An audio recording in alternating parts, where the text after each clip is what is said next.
Hello viewers, কেমন আছেন সবাই? আশা করি সবাই ভালো আছেন। আর আমি আজকে আপনাদের রোদে শুকানোর ঝামেলা ছাড়াই আমের টক ঝাল মিষ্টি আমের আচার বানানো দেখাবো। তাই ভিডিওটা না কেটে ফুল ভিডিওটা অবশ্যই দেখবেন আর আমার চ্যানেলটাকে অবশ্যই সবাই ফলো দিবেন। এখানে আমি 1.5 কেজি মতন কাঁচা আম নিয়েছি। এখন কাঁচা আমগুলো আমি কেটে নিব আর আমের জন্য যে মশলাগুলো ইউজ করি সেটাই দেখাবো। এখানে পাঁচফোড়ন, ধনিয়া, জিরা আর কিছুটা শুকনো লঙ্কা। একটা খোলায় আমি এগুলো সম্পূর্ণ হালকা জালে আমি ভেজে রাখবো, যাতে পুড়ে না যায় সেদিকেও খেয়াল রাখতে হবে। তারপরে মরিচগুলো একটু লাল করে ভেজে নিব। এখানে আমি কালো সরিষা ইউজ করছি, আপনারা চাইলে সাদা সরিষাও দিতে পারেন। আমি একটু পানি দিয়ে ভালো করে ভিজিয়ে 10টা মিনিট রেখে দিব। তারপরে আমগুলো কেটে আমি 1 ঘন্টা মতন ফ্রিজে রাখছিলাম, আপনারা না রাখলেও চলবে। তারপরে পানিটা একটু গরম করে আমগুলো আমি গরম পানিতে দিয়ে আমি এখানে 5 মিনিট মতন একটু হালকা আমগুলো সিদ্ধ করে নিব, যাতে করে আমগুলো যেন বেশি নরম না হয়ে যায় সেদিকেও দেখতে হবে। হালকা একটু শক্ত শক্ত থাকবে, সে পর্যায়ে আমগুলো নামিয়ে নিতে হবে। আমগুলো আমি নামিয়ে একটা টিস্যু পেপারের সাহায্যে আমগুলোর থেকে যে পানিটা আছে সেটা আমি মুছে নিব।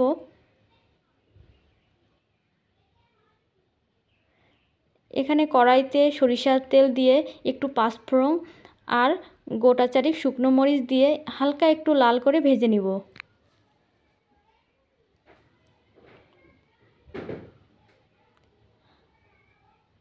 মরিচটা একটু লাল হয়ে গেলে আমি এখানে বেটে রাখা সরিষাটা দিয়ে দিব।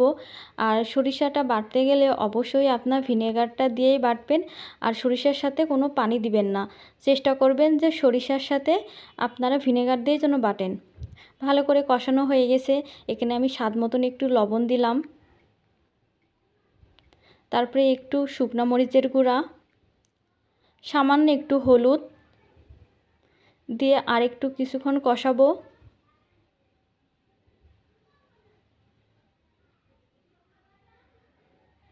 ভালো করে কষানো হয়ে গেলে আমি এখানে হালকা একটু রসুন বাটা দিলাম। আপনারা চাইলে এটা স্কিপ করতে পারেন, রসুনটা দিলে একটু স্বাদ আসে, এই কারণে আমি হালকা একটু রসুন বাটাটা দিয়েছি। ভালো করে কষানো হয়ে গেছে। এই পর্যায়ে আমি আমগুলো আস্তে আস্তে তেলের মধ্যে দিয়ে দিব।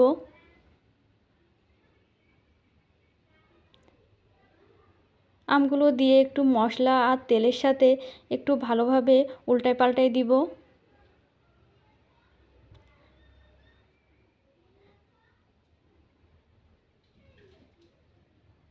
সামান্য আর একটু লবণ দিব। আমার মনে হচ্ছে লবণটা একটু কম হয়ে গেছিলো, ওই জন্য আর কি একটু লবণও অ্যাড করলাম। আপনারা অবশ্যই স্বাদ অনুযায়ী লবণ দিবেন। আর আমি এখানে গোটা 10 কাঁচা রসুন দিলাম। আপনারা চাইলে এটাও স্কিপ করতে পারেন, কারণ আপনার আচারে, যে কোনো আচারে একটু গোটা রসুন দিলে আচারটা অনেক মজা লাগে আর টেস্টি হয়। এরপরে আমি এখানে যে শুকনো মরিচের গুঁড়াটা করছিলাম ওইটা একটু দিয়ে আর 2-1 মিনিট কষাবো। এখানে পাঁচফোড়ন, ধনিয়া আর জিরের গুঁড়াটা দিয়ে দিব, আর কিছুটা আমি আলাদা করে রেখে দেব পরে দেওয়ার জন্য। দিয়ে আমি আরও ভালো করে আরও 2-4 মিনিট মতন কষাবো।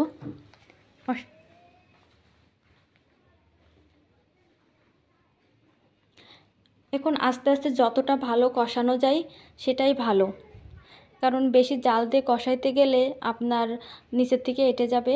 তারপরে এখানে আমি স্বাদ মতন চিনি দিয়ে দিয়েছি। আর আমি এখানে 1.5 কেজি আমের জন্য আমি এখানে 200 গ্রাম চিনি ইউজ করছি। আপনারা অবশ্যই পরিমাণ মতন দিবেন, কারণ আমি একটু ঝাল ঝাল করব, এই জন্য আমি চিনিটা এখানে একটু কমই দিয়েছি। দিয়ে এখানে আমি আরও 10 মিনিট মতন কষালাম। কষায় এখন দেখেন আমটা একদমই পারফেক্ট হয়ে গেছে, রসুনগুলো হালকা হালকা গলে গেছে। আর এখানে হালকা লো লেভেল দিয়ে আমি জাল দিব। আমটা পুরোপুরিভাবেই হয়ে গেছে, নরম হয়ে আসছে। এখন কিছুটা ভিনেগার দিয়ে আমি আর 2-1 মিনিট রাখবো।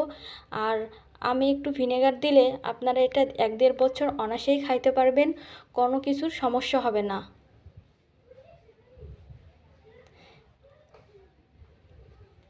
আরও 2-4 মিনিট কষাইলাম।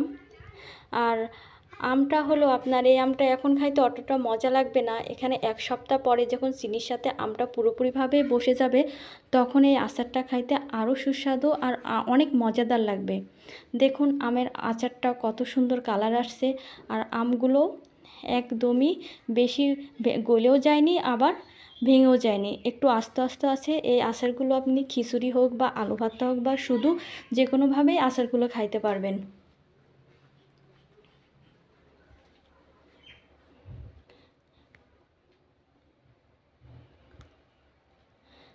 এখানে আমি আর একটু মশলা রেখেছিলাম, সেটা এখানে দিয়ে আর 2-1 মিনিট আমি এখানে কষাই নিব। আচারটা পুরোটাই কমপ্লিট হয়ে গেছে।